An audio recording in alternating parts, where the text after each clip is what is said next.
Hello, everyone, and thank you for attending today's Threatpost webinar entitled The Enemy Within, How Insider Threats Are Changing. I'm Tara Seal, Senior Editor at Threatpost, and I'm going to be your moderator today. I'm also joined by my colleague, Lindsey Welch, who's also going to be a moderator for this event. I'm excited to welcome our panelists, but before I do that, I do have a few housekeeping notes. First of all, after our speaker presentation, we're going to have a roundtable discussion while also taking questions from the audience. So I'd like to alert everybody that they can submit their questions at any time during the webinar. You can see the control panel widget on the right-hand side of your screen. And if you look, there's an option for questions. You can just click on that. It opens up a window, and you can just type your queries right in there, and we'll be able to see them. Also, I'd like to note that the webinar is being recorded.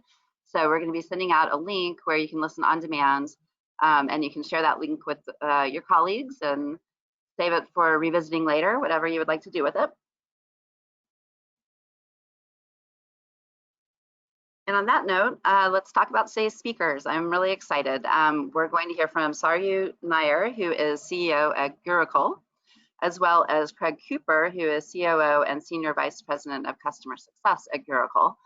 Craig is also a former CISO at a financial institution, so he's going to bring that perspective and expertise to our discussion, which I think is going to be very elucidating. So I'm excited about these two.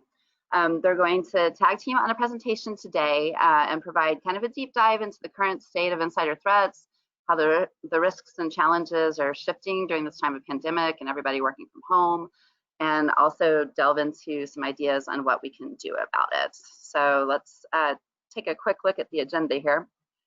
Going to talk about how things are changing. They're also going to go into some interesting key survey data findings, which I found to be fascinating. Behavioral analysis and some other best practices. And then we're going to move on to a roundtable discussion. You can see our four kind of topic areas in there, and we're just going to have an open discussion on some of these things and discuss what's going on out there. So before I pass it over to Saryu and Craig to kick off their presentation, we actually have some audience questions that we wanted to ask you guys. I'm going to surface a poll right now. Has the insider risk increased for your organization during the pandemic?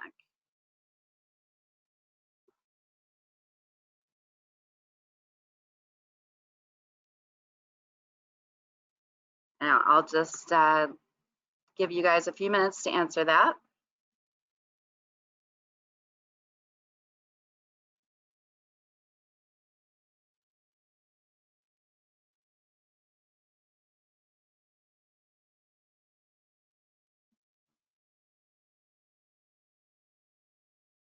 Still getting responses coming in, so we'll give it another minute.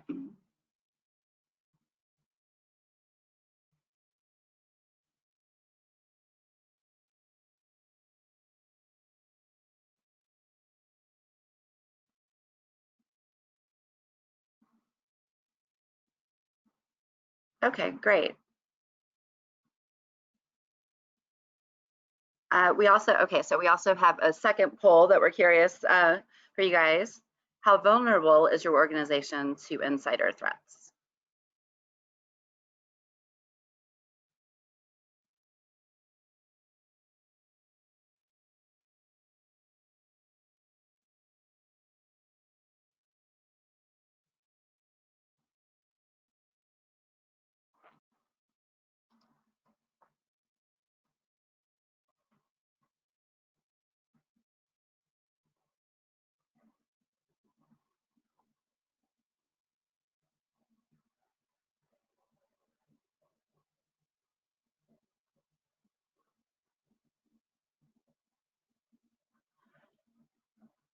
And again, still getting some responses, so just give us a second here.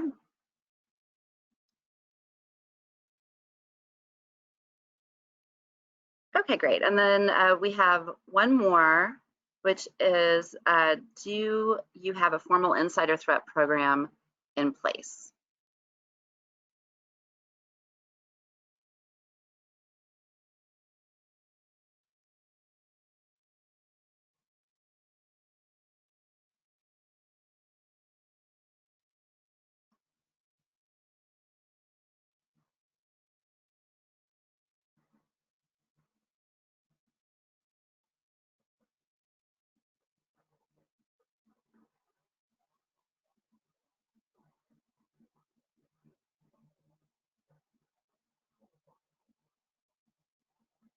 Okay. Alrighty, so we have collected the responses, and after Saryu and Craig's presentation, then I will be back on the line to share those results before we head into our roundtable discussion. So with that, I am going to pass the ball over to our presenters today. Welcome, guys. I'm so glad that you're here. Thank you, Tara. I really appreciate the introduction. We at Gurucul have spent the last decade helping organizations globally to deter, predict, detect, and remediate the insider risk. I really appreciate the opportunity to share insights on the current paradigm of insider risk. With work from home, staff reduction, reduced hours, or furloughed insiders, the unfortunate reality is that the insider risk is certainly on a rise. With that, Craig, you want to walk through some of our survey results and how the paradigm is looking right now? Absolutely, Saryu. 1 second here. I want to make sure everyone can see my screen.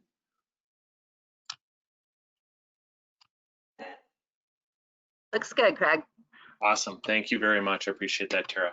So before we get started, what I wanted to do today real quick is talk about what an insider threat really is. And the reason I want to do that is that in my experience, working with a lot of different organizations, people define this differently, and even different areas within the same business will look at insiders differently.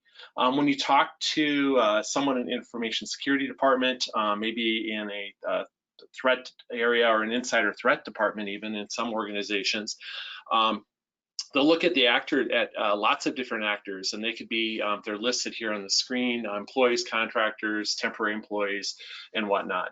The other thing that's kind of interesting is that they'll also add other things in there, things like compromised hosts, compromised accounts.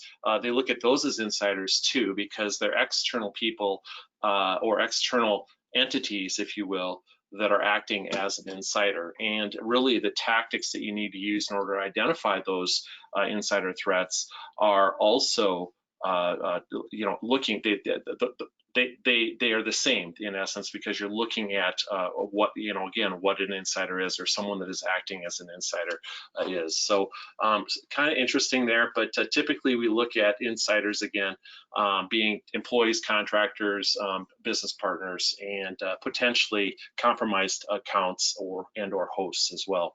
And then the question is often, well, what might they be looking at? And often when you're talking about insider threats on the physical side, it could be someone's targeting a person.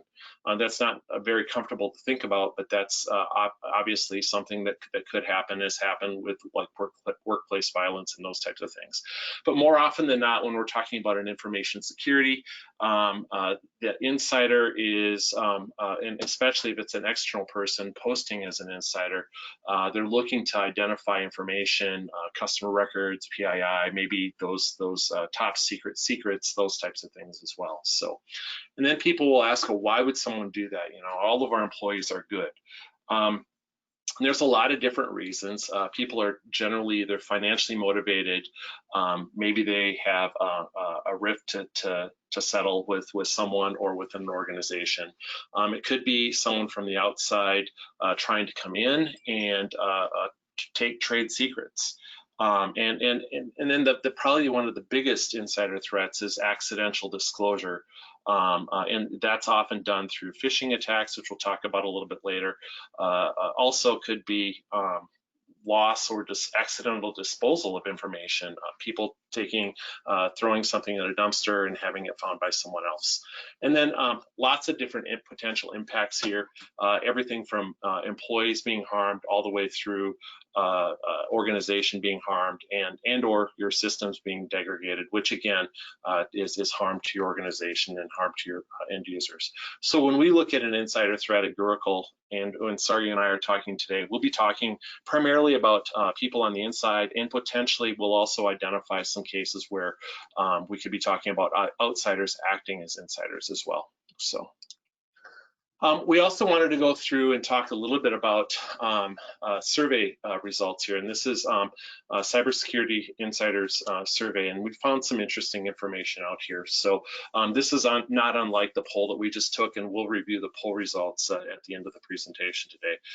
But how vulnerable is your organization to insider threats? And what we found interesting here is that if you look at this, the vast majority of end users or cybersecurity professionals out there feel that their organization, almost 70% feel that their organization is vulnerable to insider attacks. And I would say that in my experience through the pandemic here, we're actually seeing that on the rise because a lot of the physical controls that we've had in place, even like with, if you think about people that have offshored particular things, business processes and things, those offshore resources are now working from home too. So a lot of the controls that were in place there, those offshore people are, again, insiders, they're working on behalf of your organization. Those controls are no longer effective. So we're seeing this actually on the rise with the pandemic because a lot of the controls that were in place, again, are obsolete. They don't work anymore. What types of insiders pose the biggest security? And this is not probably a surprise to a lot of people that privileged IT users and administrators are looked at as the biggest threat to organizations. And I think what's interesting here, I think everyone's one of everyone's favorite insider threat stories, the Snowden case that kind of drove the whole idea of insider. That was a case where you had someone misusing their privileges and basically divulging nation secrets based on that. So. Next item here, have insider attacks become more or less frequent? And this is right in line with what we're seeing as well. We're seeing with our customers, we're seeing insider attacks on the rise. And so this is not a surprise at all.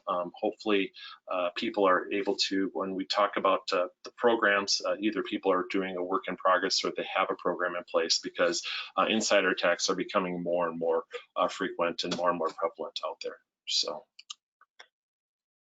Another interesting note here, effectiveness to monitor and detect insider threats. And in essence, 58% consider their monitoring to be somewhat effective or not effective at all, which is kind of interesting too. And we'll talk a little bit about some approaches here.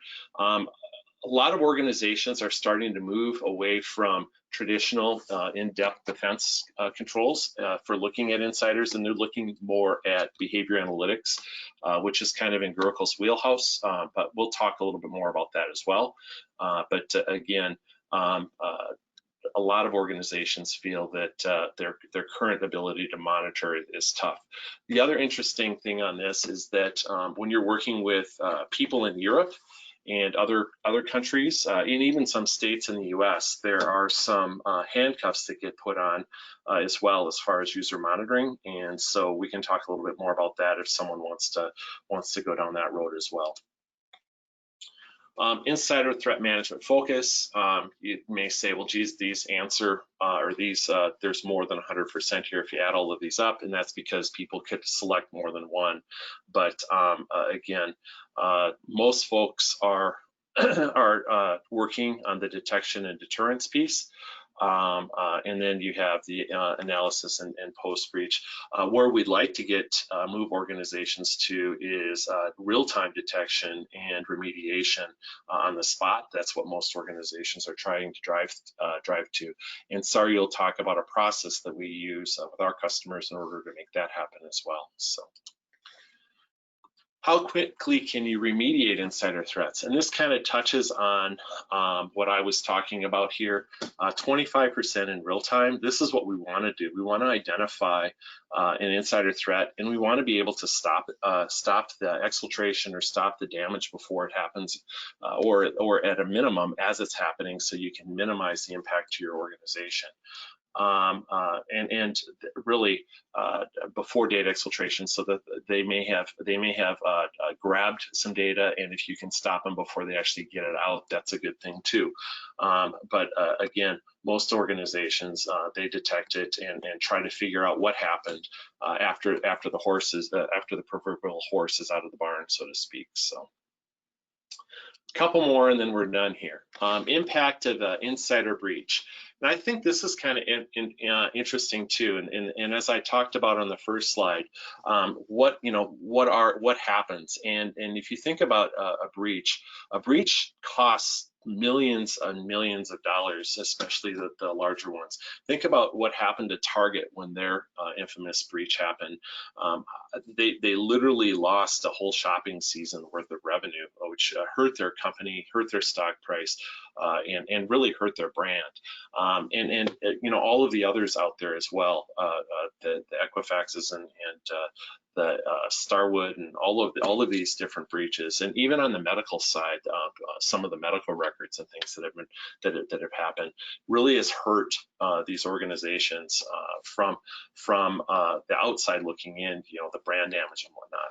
But there's also other things that happen too, operational and disruption inside. So when your organization is breached, in a lot of cases, you have to put the brakes on conducting business. And literally your business comes to a halt in a lot of cases, and you need to try to figure out what's happening. Now your business partners don't want that to happen. They want to keep moving forward, but in a lot of cases, you end up with customers that want answers now, and you end up having to scramble your team from doing what they normally do to answering those questions, or diving in and doing investigations and trying to figure things out. And then your customer service area are answering questions that were not planned for, so call centers get overloaded. It's a mess, and it's not pleasant for you, for your customers, for your employees, or anybody. So really, again, if you can avoid that insider breach, or any breach for that matter, super important to do. And then the last one, how's cloud migration impacted insider threat detection? And I think this is interesting too. Again, people are saying it's either hasn't changed or somewhat harder, and some are saying significantly harder. And I think this is interesting. A lot of cloud service providers, while they provide some logging mechanisms, and SaaS applications provide some logging mechanisms, we really don't have the visibility into those systems that we do in our enterprise systems. And what's really interesting with the pandemic now, we're seeing more and more organizations moving towards cloud solutions. We're seeing a lot of that being accelerated because the cloud provides the ability to, and flexibility, if you will, for your business to be conducted globally, without having to worry about worry about the infrastructure and whatnot. It's all accessible, and it makes it much easier to conduct business in a lot of cases. So businesses are generally shifting to the cloud. Most of them have cloud strategies now, and so this no matter how hard it is, you're going to have to figure it out, and we'll talk a little bit more about that as well here today. So and with that, Saryu, I'll let you kind of take it from here, and we'll go. Thank you, Frank. So as we talk about the pandemic, we all know that things changed on most of us overnight, right? This wasn't a planned activity. Most organizations in their business resiliency plans, they didn't have a plan for a pandemic like this. So, overnight we saw changes in how corporate devices are being used, or how personal devices are now being used to access corporate data. Many of our customers very quickly asked for controls on prints, right? How do we control remotely what our insiders are printing, especially when you care about, some of your IP and what have you, right? Data being accessed from unsecured networks, that started off in the beginning, and then, companies are coming up with controls on that very quickly here. And overall, the phishing attacks have increased significantly. Within the first week, there was 4,283 malicious domains that got created for COVID, and the phishing attacks were increased by 11.6% just in the first week of March, right? We're also seeing a lot of changes in the third-party control. So think about it. When most of us think about insider threat, we've seen the organizations think about first their employees, right? Because they have keys to the kingdom. As we start talking more, we've seen that companies then later realize that all this third-party partners or vendors they work with, and also companies that they outsource a lot of work to, like in some companies the entire IT department's outsourced. Now they had significant controls that were in place based on which you trusted that whole working arrangement, and many of them were based on a clean room concept, right?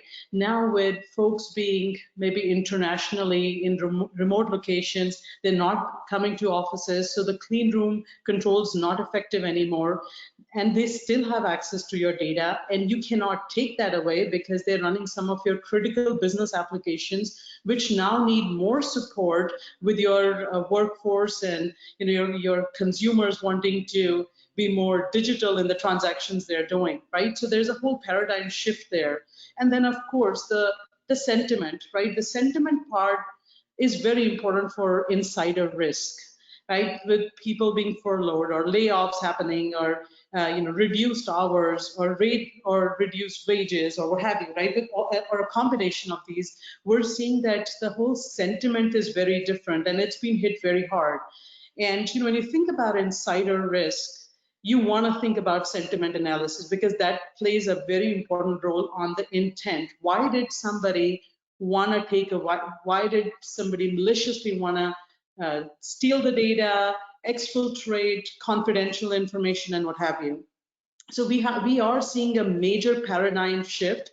I would say we've been working almost around the clock since COVID hit us, helping organizations in figuring out how do they figure out controls for this new normal that we are in, right? And early on, everybody thought this is gonna maybe last for a few weeks, and now we know it's here to stay. And many are saying that we're safer at home till the end of this year at a minimum. So that's where we are. Craig, go to the next one.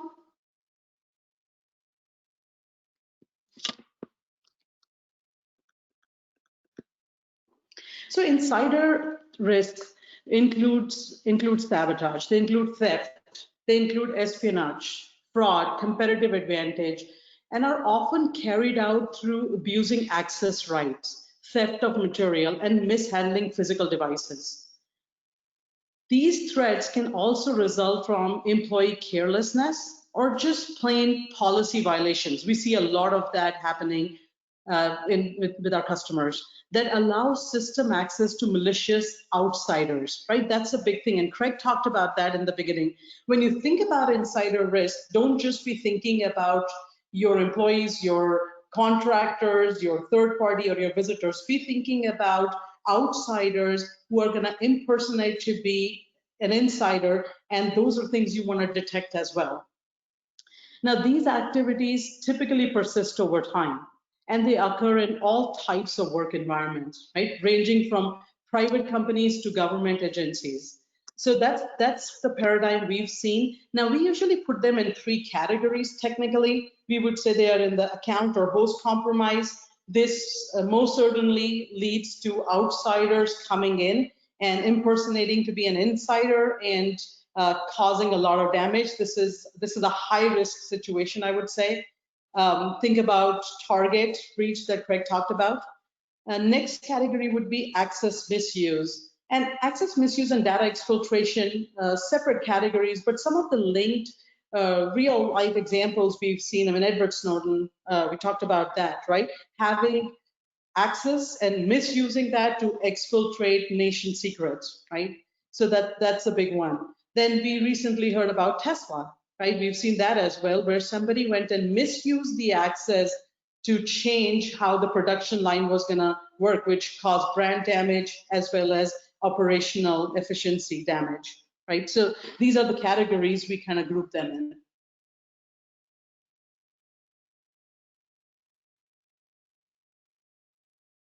We'll go to the next one. So when you think about insider risk, right, we usually, this is something I'm personally very passionate about. When we talk to organizations, and over the last decade, haven't spoken to government agencies, to FBI, to CERT that has a very deep research on insider threat. I would say many large Fortune 100 companies globally, talking to large organizations as well, to small companies as well. What we always see is everybody, when they think about insider risk, they think about the left side of the house, which is to predict risk using activity behaviors, right? So using activity or logs information to predict this. And there are a few that get the value of doing the right side of it as well, which is to reduce the attack surface by reducing the identities or excessive access.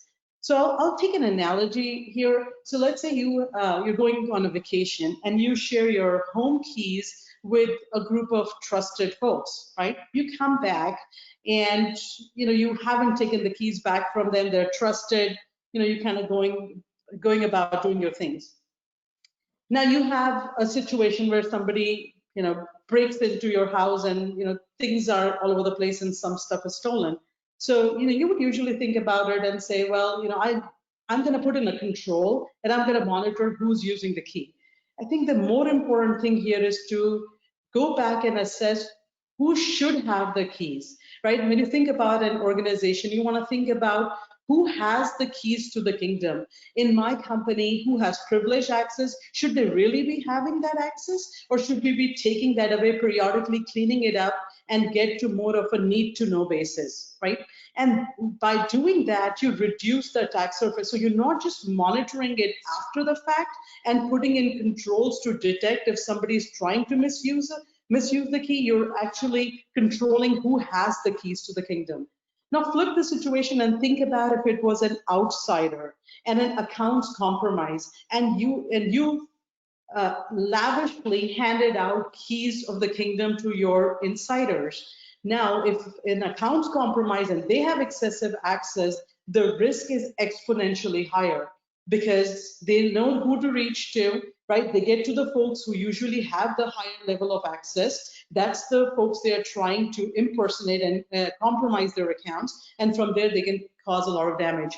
Now, core thought here is when you think about setting up your programs, or if you're already in the journey and you're thinking about maturity or operationalizing your programs, don't forget the identity threat plane, right? Be thinking about who has access to what in my organization.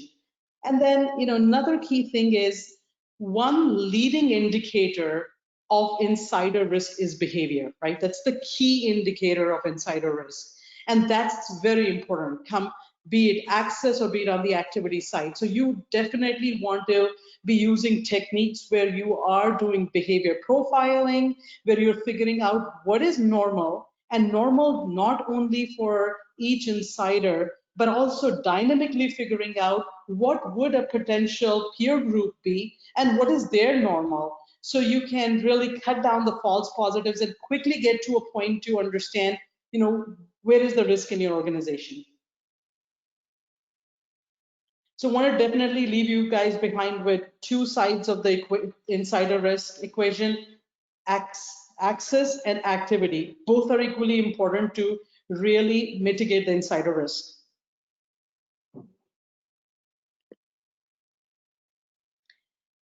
Here is a framework that we worked with many large global companies over the last decade. So the theme here is how do we get to a mature running insider threat program, right? So usually when you think about it, you want to think on the left side, you want to think about all kinds of data, right? Don't be restricting yourself to, let's say, what a traditional SIM does, right? You don't want to just be thinking about your infrastructure logs or your system. You want to be thinking about your business applications. You want to be thinking about access, right? You want to be thinking about a bigger brain that's able to take all of this information and come back with a very different inside out view of what all of this access and activity looks like run analytics on it, because it is going to need millions of combinations to be looked into to really say, where is risk, right?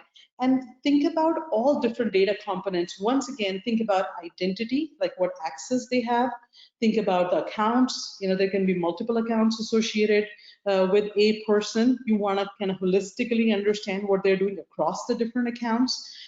Take over the activity logs, important to see what they're actually doing with that access. And access entitlements, what do they really deep down have access to? What are the keys you've given them?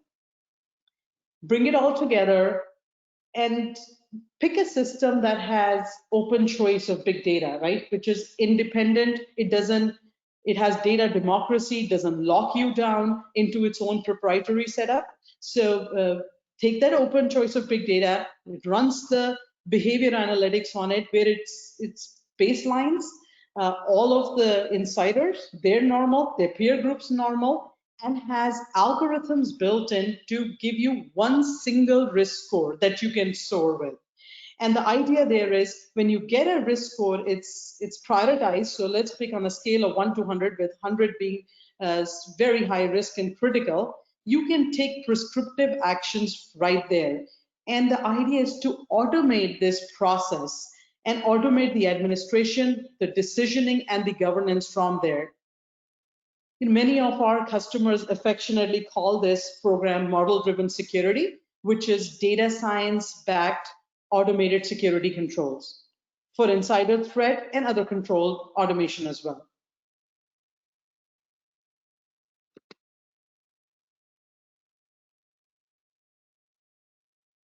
So I'm going to spend a few minutes here talking about the best practices. Now, these are best practices that we've learned working with many companies globally, right? And all sizes, all different verticals. So feel free to ask questions. If you want to reach out to us later, we'd be happy to help. And painfully learned this process, and now it's working very well at our customers, and we see a lot of successful insider threat programs set up based on this. So the first step of the program is to initiate the program, right? And that's a very critical step. You want to make sure that you set up who are the stakeholders of this program, and you want to make sure that you include all the key stakeholders there, right? You want to include HR. We see them being left behind many times, and they are a critical part of an insider risk program. Hard to operationalize and get to a successful program without that participation. You might want to consider bringing them in later if that's what the culture of the organization needs, but setting that up front is going to give you a lot more success. Key thing, understand the culture of your organization. I'm going to talk about a spectrum.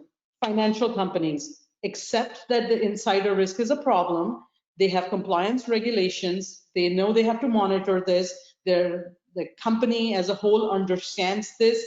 It's serious. It's not a trust issue. It's a security control. On the other side of the house, we work with high-tech companies. We're talking about insider risk is a trust issue. It's about not trusting your employees or not trusting your contractors or folks you do business with from a third-party perspective, right? So that's a spectrum. So understand the culture. And that culture is important for you to message the program right? Every organization has an insider risk issue. The key is to understand, how are you going to communicate? How are you going to manage this, right? You don't want to be big brotherish. You want to talk about deputizing the end users. You want to talk about bringing them in the security program. So that communication part's super important. And we have templates. We have, we've set up a whole program around what would really work. So if anybody needs help, reach out. Next important thing is the product selection, right? Please do not think a traditional SIM can solve insider threat. It's a whole mindset change. It's a different way of looking at the problem. You're looking at it from an inside out perspective. You're looking at it from a context perspective.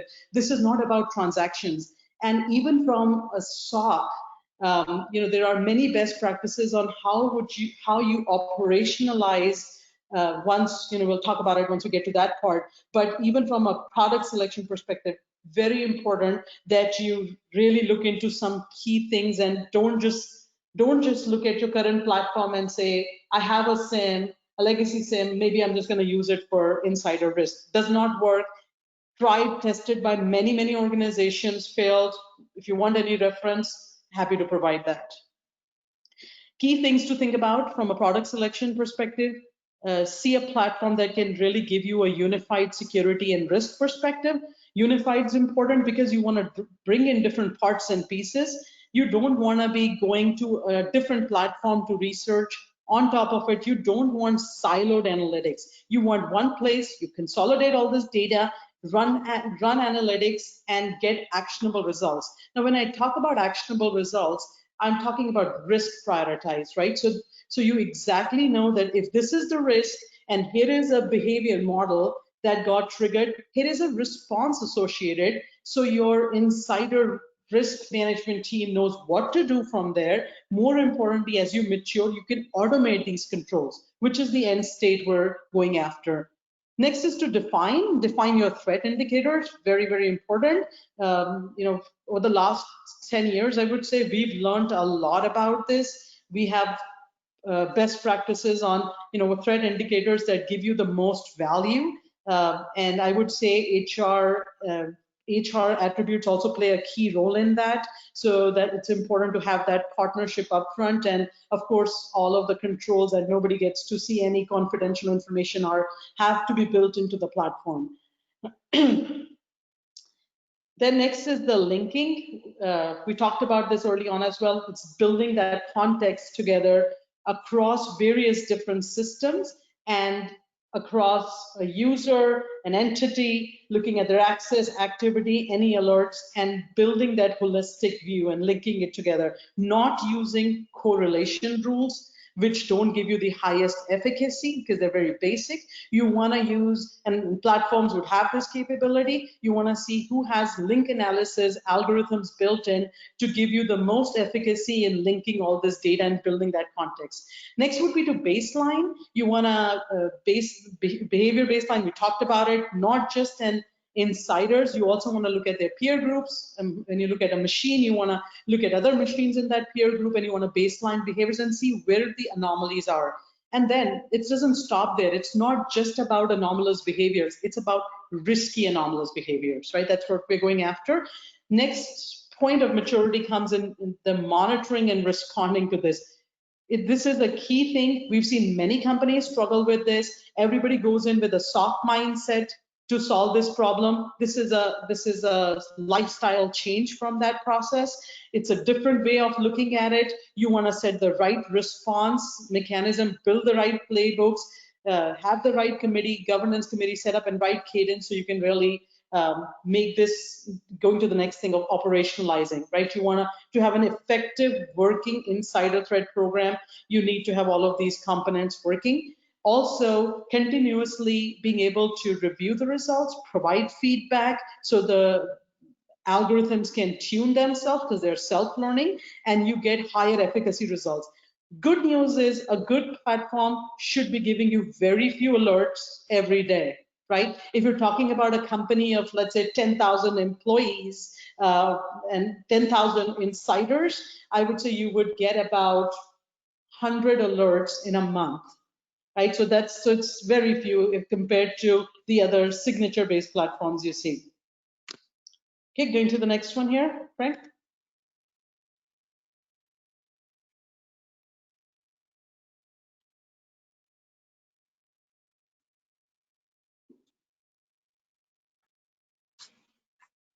Craig, you want to talk about some of the customer findings from your experience of leading customer success? Yeah, absolutely. Happy to do that. So a lot of different findings here that I'm not going to read all of these or go through all of these through. I think one of the big ones that hit home for me was in 2018, and this was it actually wasn't even a finding per se, but in 2018, a customer of ours, medical firm, hospital system in Minneapolis, Minnesota, and they purchased our system to look look for insider threats, and it really focused on this realm here. And the reason they did it is because Minneapolis is hosting the Super Bowl, and the whole purpose of this was to monitor VIP, either current and or former NFL players' medical records, to make sure that TMZ or some other news firm didn't get information either before or during or even after, for that fact, the Super Bowl, around players and former NFL players' medical records and whatnot. And you can imagine from an insider perspective how easy it would be for a doctor or a nurse that's not even affiliated with a nearby hospital, but one that may be off in the distance, and just going, hey, I know that I have access to all of the medical records in the system, and be able to go up and say, look up Tom Brady's information or someone else's. So very, very cool use case. And we didn't detect anything. There weren't any breaches in that one. So that was actually a happy outcome, if you will. It was more of a monitoring thing than an actual finding. Another interesting one that we have found, working with an internet retailer, their customer service reps going out and actually reversing credit card charges and applying them to their own personal accounts. And I thought that was really interesting. It's fraud, but it's also insider. They wouldn't have been able to do that had they not had access to the inside system. So very, very interesting situation there that we've detected. Another one that people often don't think about, terminated employee accounts being exfiltrated or being used to exfiltrate data from SaaS applications. And what I'm talking about here specifically is we had a customer, actually multiple customers. This happens on more than one occasion. We often find it even in proof of concepts. When Saryu talked about collecting data from different sources, most traditional controls don't collect information from HR. We don't have indicators from HR from the identity system saying, hey, this person was supposed to be removed. And then furthermore, a lot of times our SaaS applications are provisioned through different processes, often manually, and in some cases run out of the business rather than through IT. And we often find Salesforce access to being left open to former employees, and they just go in, they download the customer list, they download revenue reports. It's a crazy place to go. And using an analytics system like this, if you collect context from your HR and other sources, have the ability to actually identify and put the pieces together to say, hey, this person's no longer with the organization. Why is their account being used at all? And being able to do that. We've also identified where the account was shut off. It was turned back on, data was exfiltrated, and then turned off again. And this was a case where someone was actually leveraging privileged access that they had, went in, enabled an old employee's account, did some things, disabled the account, and the identity system never ever found it, because the identity system reconciles accounts on, in this case, on a 24-hour basis. So the state of the account was what it was, or what it was expected to be. Between cycles, all of this activity happened. So when they reran the reconciliation, it was already where it should be. So it would have gone undetected had they not been looking for behaviors like this. So there's a lot of interesting customer findings out there, and we'd be happy to talk more about that as well if you want to do that during the roundtable discussion. So with that, I think what we'll do is we'll turn it back over, and we can open it up to questions and roundtable.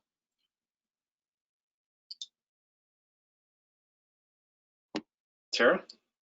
Yes, Craig, thank you very much for that. I appreciate it. And yes, we're going to move on to our roundtable discussion. Again, I would just like to remind the audience that there's still time to submit your questions using the control panel at the right of your screen. We're going to try to get to as many of those as possible.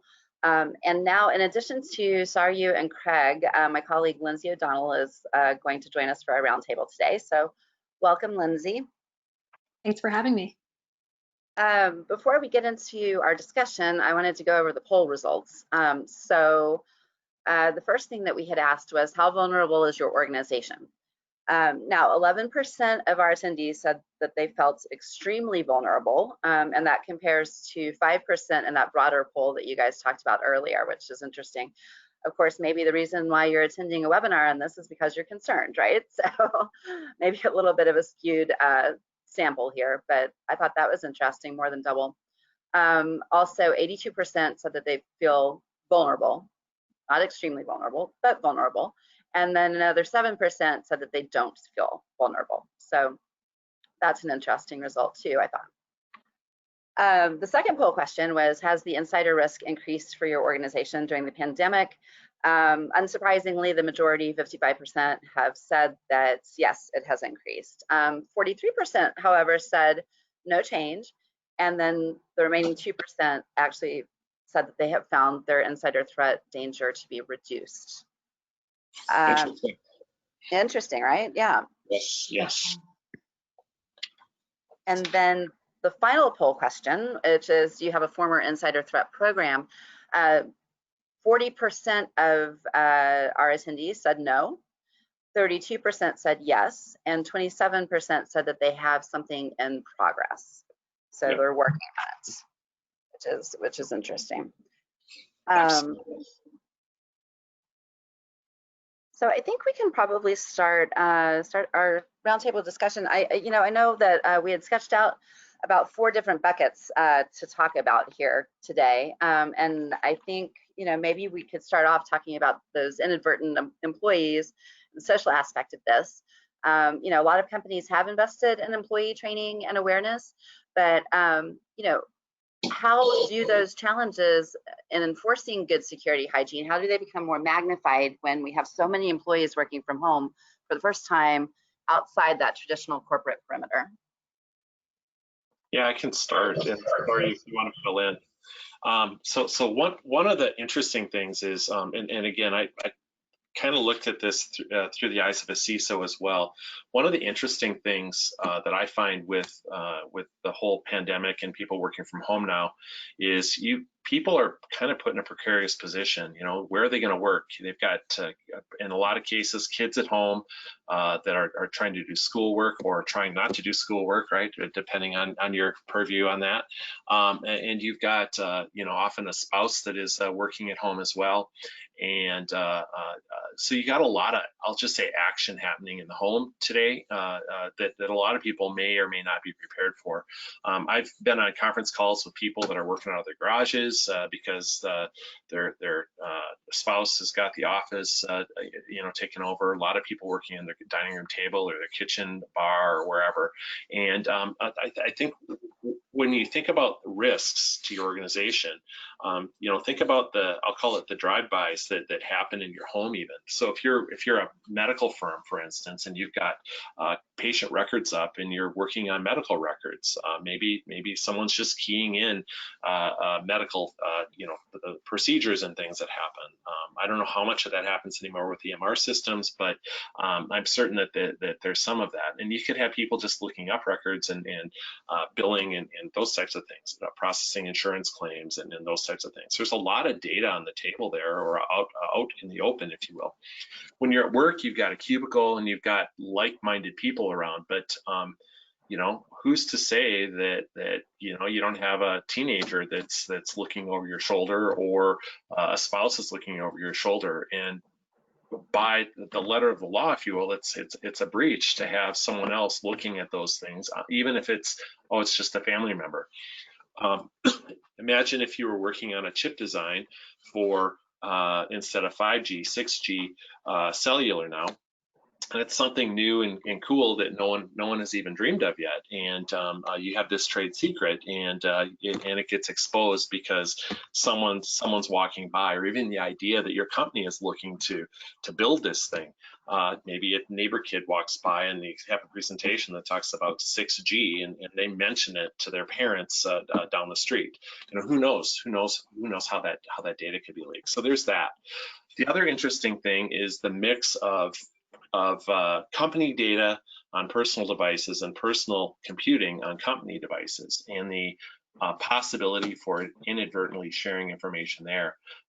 People often download stuff to their desktops, and then they turn around and may have their kid or their spouse use that computer to go go fulfill an Amazon order or something like that. And who knows who has access to that data on that desktop. So now, what do you do about these things? And awareness is one of those things. Training is one of those things that you can, all you can do is keep reinforcing the message and hope people take it. It's kind of like leading a horse to water. You hope that they consume as much as they can, but if they choose not to, there's it becomes a performance issue. So I would just say that reinforcing your messages, reminding employees that they shouldn't be using their work devices for home computing, and that they should be cognizant of their surroundings when they're working with sensitive information. Those are important things to do. So, Saryu, do you have anything on that? Right, Craig, that's absolutely. I'm sorry? That's absolutely, Craig. This is Lindsey with Threatpost. I completely agree with you, and I just wanted to chime in. I think you kind of did a really good job describing some of the kind of inadvertent issues that could crop up from work from home right now in terms of insider threats.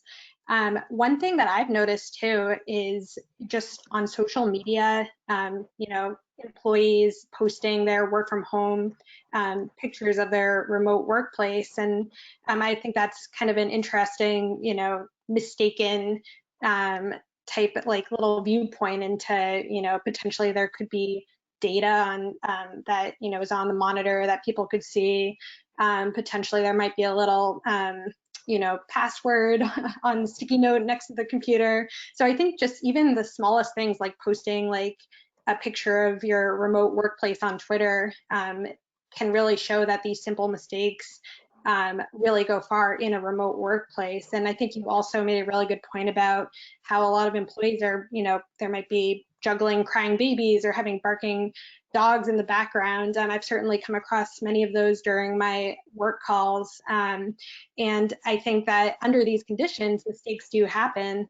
For instance, you could have something as simple as sending an email that is containing critical internal company data to the wrong email address. And, I think that is also a big issue that companies are dealing with right now. So like you mentioned, there's also a lack of guidelines around how to deal with privacy in this new workplace. I do know I was writing the other day about a recent survey from IBM Security that found that more than half of those surveyed had yet to be given any sort of new security policies on how they can securely work from home. So I do think a lot of employees aren't aware of kind of the correct security, workarounds here in order to really be the most secure and private that they can be.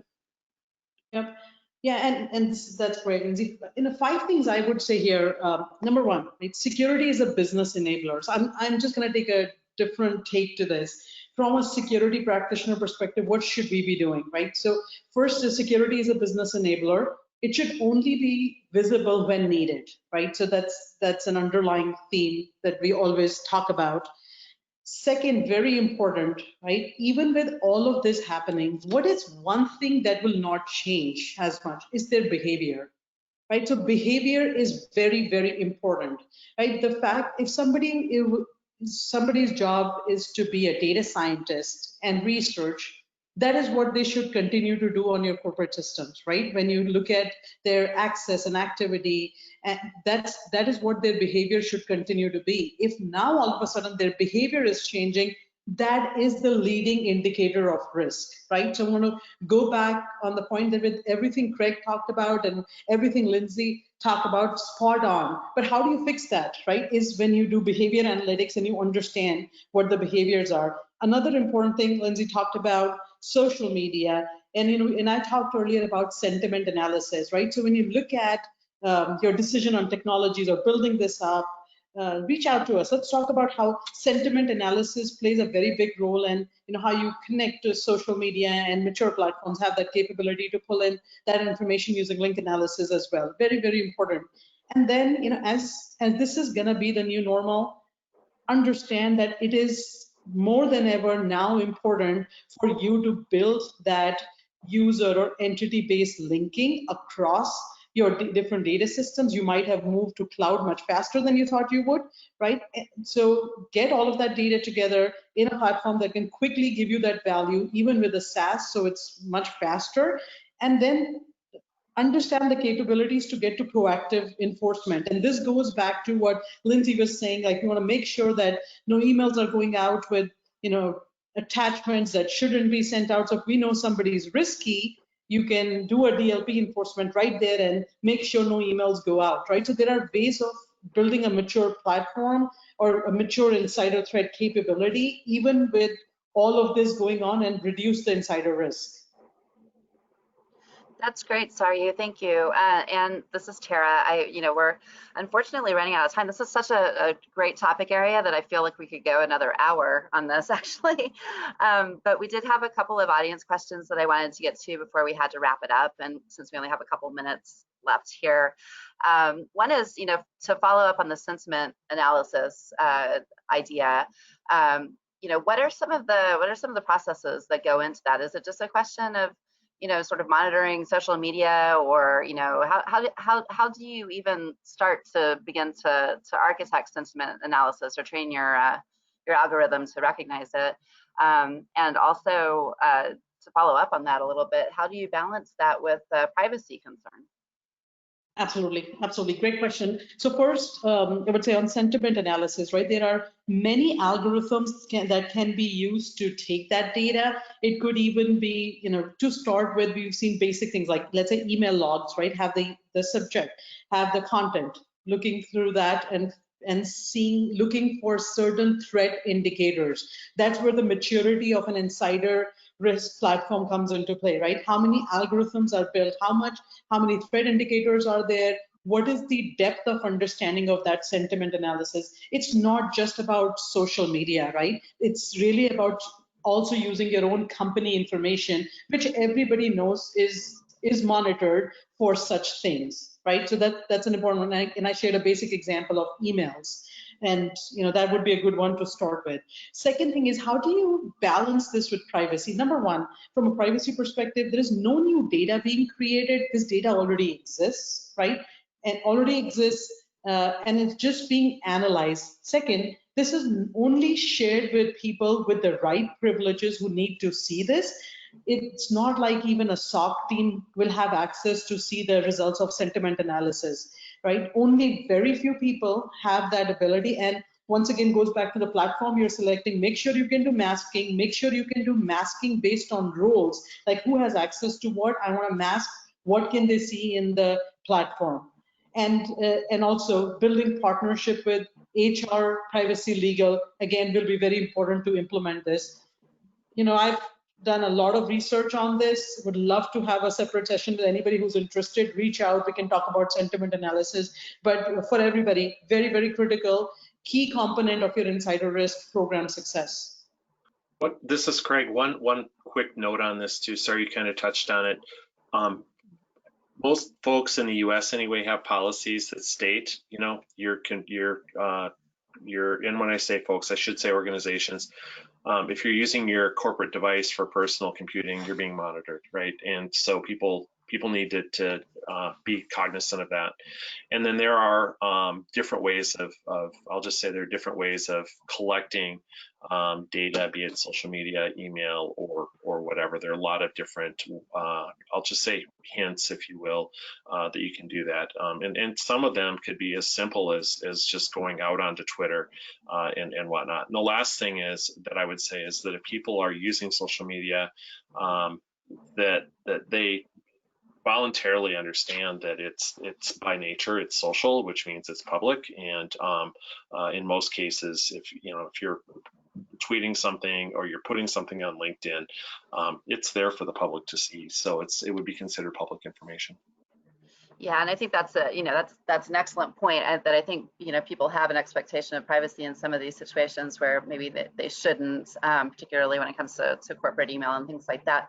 But then there's also, of course, that question about building rich data profiles over time by using all of this information to sort of create a bigger picture of someone that necessarily that might not have been the original intention. So that I think that's why that question comes up a lot. Top of mind, obviously, with Facebook stuff and everything else. So. Okay, well, guys, unfortunately, I think we're going to have to leave it there. I would just like to let everyone know that if there are outstanding questions or anybody wants to follow up on anything, please feel free to email me. That's my email address right there. Thank you for attending our Threatpost webinar. I'd like to thank our panelists, Saryu and Craig and Lindsey. Thank you so much for participating and lending your insights today. And thanks to all of our attendees for joining, and we hope to see you on our future Threatpost webinars. Thanks very much, guys. Thank you. Absolutely, thanks for the opportunity.